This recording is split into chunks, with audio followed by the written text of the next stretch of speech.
안녕하세요. SE디자인그룹 공공디자인연구소의 이태겸 소장입니다. 반갑습니다. 발표를 시작하기에 앞서서 제가 최근에 봤었던 한 가지 현상에 대해 여러분들께 말씀드릴까 합니다. 서울 종로를 지나가면 탑골 공원과 종묘가 있습니다. 그곳에는 언제든 항상 어르신들로 가득했습니다.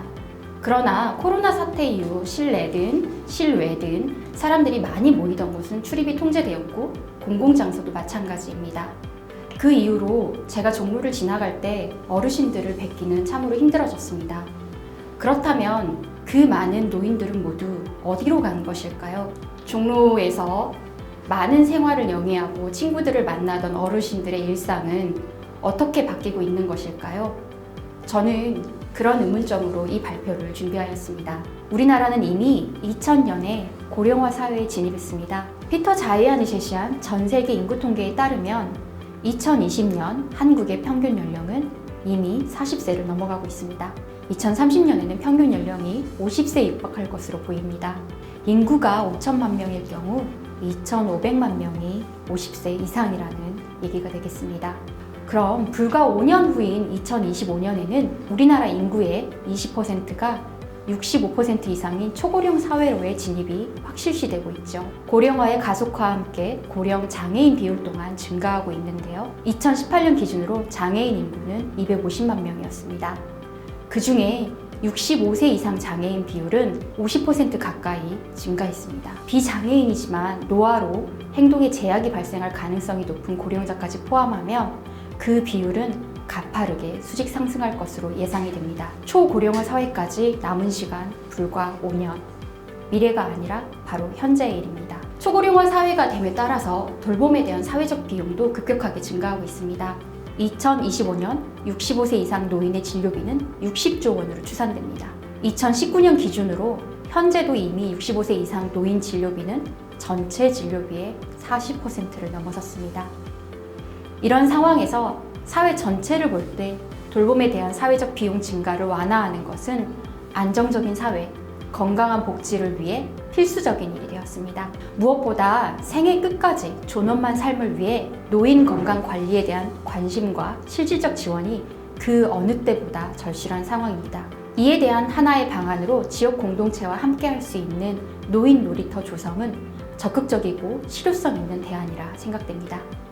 고령화와 더불어 우리가 대비해야 할 또 하나의 커다란 격변이 있습니다. 바로 최근 더욱 빈번해진 폭염, 홍수, 이상기후 등을 야기하는 기후변화입니다. 이에 전체적으로 넷제로를 위한 그린 뉴딜 정책이 중요해지고 있습니다. 기후변화로 인해 어려움에 봉착하고 있는 만큼 그린 뉴딜 정책에 대한 관심도 높아지고 있습니다. 그린 뉴딜에 대해서 굉장히 복잡한 여러 가지 정책이 있는데요. 이를 간단히 설명하자면 기후변화에 대응하기 위해서 우리가 가진 모든 생각과 할 수 있는 일들을 모으는 것입니다. 특히 우리나라에서는 에너지 전환, 친환경 경제 및 산업으로의 변화 등 이런 거대한 정책을 중심으로 정책이 수립되는 경향이 있습니다. 때문에 많은 사람들이 그린 뉴딜이란 커다랗고 어마무시한 변화라고 생각하고 있습니다. 그러나 에너지 전환, 수소차 등의 추진만으로 과연 우리의 미래가 달라질까요? 사람들이 사는 삶터, 삶의 방식의 근본적인 개혁 없이는 미래가 달라질 수 없습니다. 즉, 삶터인 도시의 패러다임 전환이 무엇보다 중요한 시기가 된 것이죠. 이를 위해서 환경, 생태, 에너지, 경제, 산업, 공동체, 거버넌스 등의 도시 패러다임을 변화시킬 필요가 있습니다. 이런 거대한 정책이라고 생각되는 그린 뉴딜이지만 사실 우리 삶과 가까이 진행할 수 있는 부분이 많이 있습니다. 예를 하나 들어볼까요? 우리가 그린 뉴딜 사업에서 넷제로 그린 리모델링이라고 불리는 것들은 사실 집에 단열재를 덧대고 창문에 덧창을 다는 것만으로도 에너지 소비를 줄일 수 있는 아주 큰 방법입니다. 또한 걷기 좋은 길을 만드는 것을 생각해 보세요. 보행약자를 포함한 보행자의 편의를 더욱 증진시킨다면 더 많은 사람들이 근거리에 자동차를 타지 않고 걸어 다니게 되죠. 그러면 탄소를 저감하게 되고 생활권 경제도 활성화가 되고 그것이 바로 그린 뉴딜이라고 볼 수 있습니다. 자전거나 스마트 모빌리티를 사용하는 것을 생각해 볼까요? 이를 위한 전용 도로를 만든다는 것은 자가용을 대체할 수 있는 안전한 생활 통행로를 확보하는 것입니다. 그렇다고 하면 이 또한 근거리 자동차 이용을 감소시킬 수 있고 역시나 그린 뉴딜로 이어질 수 있습니다. 여러분 집 앞에 있는 텃밭을 생각해 볼까요? 옥상이라든지 도시의 정원에 조그마한 텃밭을 만들 수 있습니다. 특히 그린 뉴딜에서는 스마트팜에 대한 얘기도 많이 나오는데요. 이러한 우리 주변에 우리가 자급자족할 수 있는 정원과 어떤 텃밭을 만든다고 하면은 이는 결국 에너지 저감 및 생태 환경의 풍부함으로 이어질 수 있습니다. 이는 궁극적으로 탄소 저감 및 도시의 열섬 완화, 그리고 공동체 공간의 형성이라는 긍정적인 효과를 가져오게 됩니다. 우리가 쉽게 볼 수 있는 보도블록 교체 역시 투수 포장과 도시 녹지 확보라는 측면에서는 그린 뉴딜 사업에 해당되기도 하죠. 이처럼 그린 뉴딜은 어렵고 거대한 사업만 진행되는 것이 아닙니다. 우리 곁에서 우리가 살고 있는 삶의 연장선에서 이루어질 수 있습니다. 저는 이것을 생활형 그린 뉴딜이라고 보는데요. 우리 삶과 매우 가까이 있는 것을 여러분도 확인하실 수 있습니다. 그렇다면 이러한 생활형 도시 패러다임의 전환 관점에서 노인 놀이터와 그린 뉴딜은 어떤 관계가 있을까요? 한국형 그린 뉴딜의 비전을 살펴보면 선도적 경제, 전환형 경제, 포용 사회로의 도약 등을 들 수 있습니다. 여기에서 노인 놀이터와 가장 가까운 부분을 들자면 포용 사회를 들 수 있습니다.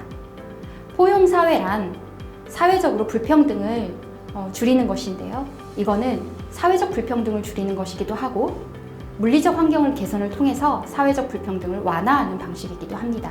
제가 최근에 재미있는 연구를 하나 보았습니다. 바로 미국에서 진행된 연구였는데요. 코로나 발생 후에 에너지 소비량에 대해서 연구를 했었는데 실제로 도시의 취약계층이 에너지 소비량도 더 적은 것을 알 수 있었습니다. 사회의 어떤 불평등이 에너지 사용의 불평등으로까지 야기되는 모습을 볼 수 있었습니다. 그린 뉴딜에는 포용사회로 가는 그런 방안이 중요하게 들어있는데요. 사실 대부분의 사업들은 큰 사업이라서 우리가 그걸 느끼기 쉽지 않습니다. 그렇지만 포용사회로 가는 길은 노인 놀이터의 조성으로도 해결할 수 있습니다. 노인 놀이터의 조성에 대해서 잠시 상상을 해보시겠습니다. 여러분 주변에서 만들어지는 노인 놀이터에서 노인들이 운동을 통해서 건강한 삶을 영위할 수 있고 이렇게 되면 지역 경제에 이바지할 수 있게 됩니다. 그리고 건강한 신체를 통해서 보다 나은 경제활동과 그 다음에 공동체, 사회 참여를 이룰 수도 있겠죠. 그리고 최근에 많이 이야기되고 있는 그린 뉴딜의 스마트팜 사업을 노인 놀이터 공간과 연계를 한다고 하면 경제적인 가치도 함께 창출할 수 있다고 보여집니다. 이처럼 그린 뉴딜과 노인 놀이터를 연계하는 방법은 여러 가지가 있을 수 있는데요. 그렇다면 이를 어떻게 실행해야 될까요? 저는 두 가지 측면에서 살펴보고자 합니다. 첫 번째는 바로 예산입니다. 많은 지자체가 그린 뉴딜 정책을 수립하고 집행하는 데 있어 예산 장벽에 부딪히게 됩니다. 지자체의 낮은 재정 자립도로 국고 지원 없이 지자체 단독으로 사업을 추진하는 것은 많이 어렵습니다. 이를 위해서 여러 가지 방안을 생각해 볼 수 있는데요. 첫째로 이미 노인복지를 위해서 많은 예산이 투입되고 있기 때문에 기존에 있는 예산을 다른 방식으로 활용하는 것을 생각해 볼 수 있습니다. 바로 보조금이 가는 방향을 바꾸는 방향으로 자금을 조달할 수도 있고요. 둘째로 도시에는 이미 많은 사업이 진행되고 있습니다. 도시재생사업, 어촌 뉴딜, 농촌 활성화 같은 지역개발 사업들이 대표적인데요. 이러한 사업들이 진행되고 있는 대부분의 지역은 고령화가 심각한 지역으로 사업의 많은 내용이 고령자를 위한 공간, 그리고 이분들을 돕기 위한 복지 공간이 많이 계획이 되어 있고 실제로 만들어지고 있습니다. 그렇다면 이러한 사업 진행과 노인 놀이터 조성을 연계해서 계획하고 실행해 볼 수도 있겠죠. 조성 방향에 대한 고민을 해볼 때입니다. 노인 놀이터는 좋은 의도에서 만들어지는 공간이지만 사실 세대 분리의 장소가 될 수 있기도 하고 또는 사회 통합의 장소가 될 수도 있기도 합니다. 다음에 몇 가지 논의를 한번 같이 고민해 보실까요? 먼저 노인 놀이터라는 명칭의 사용입니다. 제가 최근에 SNS에 노인 놀이터에 대한 글을 올렸습니다. 그때 긍정적인 반응도 많았지만 부정적인 반응도 꽤 있었습니다. 바로 기존의 노인 복지 예산이 꽤 많은데 이거는 새롭게 복지 예산이 투입되는 것이냐, 노인 경로당은 그러면 노인 놀이터가 아닌 것이냐 하는 여러 우려들이 있었습니다. 사실 노인 놀이터라는 명칭은 노인만 사용하는 놀이터라는 그런 뉘앙스를 줄 수도 있기도 하고 그런 의미에서 부정적으로 받아들이는 분들도 꽤 있다는 것을 알게 되었습니다. 한국형 노인 놀이터, 적합한 용어는 어떤 것들이 있을까요? 같이 고민해 볼 때입니다. 그리고 두 번째는 노인 놀이터 누가 이용을 할 것인가 라는 것입니다. 앞서 말씀드렸지만 노인만 이용하는 놀이터가 된다면 오히려 그 공간에는 다른 사람과 소통과 교류가 없이 노인 계층만 이용을 하게 될 것입니다.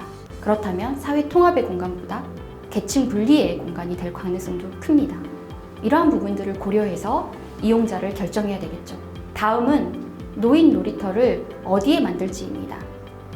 기존의 도시재생 사업이라든지 농촌 활성화 사업, 어촌 뉴딜 사업 등은 모두 쇠퇴해 가는 지역을 되살리고자 하는 사업인데요. 이 지역의 구성원은 다른 지역보다 고령자의 비율이 매우 높습니다. 그래서 사업 내용에 고령자 친화 정책들이 많이 들어 있습니다. 그렇다면 기존의 사업과 연계해서 노인 놀이터를 만드는 방안에 대해서도 고민해 볼 수 있을 것입니다. 노인 놀이터라고 했을 때는 놀이만 하는 공간으로 생각되기 쉽습니다. 그러나 노인 놀이터가 과연 놀이만 이루어지는 공간이어야 될까요? 저는 경제적 가치까지, 경제적 효과까지 만들 수 있는 공간이라고 생각을 합니다. 스마트팜과의 연계라든지 아니면 노인 놀이터를 이용하는 노인들을 지도하는 노인 놀이터 지도사라든지 이런 부분들은 고용 창출까지도 이룰 수 있는 부분이죠. 놀면서 경제적 가치를 창출할 수 있다. 굉장히 매력적인 사업이라고 생각하지 않으십니까? 노인 놀이터를 통한 분리와 통합, 그린 뉴딜과의 연계 가능성, 어떻게 접근하느냐에 따라서 파급 효과가 달라질 수 있습니다. 이 영상을 보고 계신 분들은 과연 어느 방향에서 접근을 하시겠습니까? 향후 노인 정책 포럼에서는 노인 놀이터 도입이 지역사회에 긍정적인 기능을 할 수 있도록 다각적으로 함께 방향을 찾고자 합니다. 기후변화는 이미 진행되고 있습니다. 초고령화 사회라의 진입도 이미 일어나고 있으며 이러한 변화들은 우리 사회의 구조와 역할에 강력한 변화를 가져올 것입니다. 우리는 이미 이러한 일들이 일어나고 있다는 것, 일어날 것을 알고 있습니다. 역설적으로 그렇기 때문에 무언가를 바꿀 수 있는 기회가 되기도 합니다. 보다 공정하고, 보다 정의롭고, 보다 포용적인 방식으로 말이죠. 그리고 이를 실천하기 위해서는 무엇보다도 이곳에 계신 분들의 정치적 의지가 필요한 때입니다. 이 영상을 보고 계시는 한 명 한 명의 의지를 노인 정책 포럼에 모아주세요. 다음 세대뿐 아니라 지금 이곳에 계시는 분들의 삶을 바꾸는 일의 첫 걸음이 될 것입니다.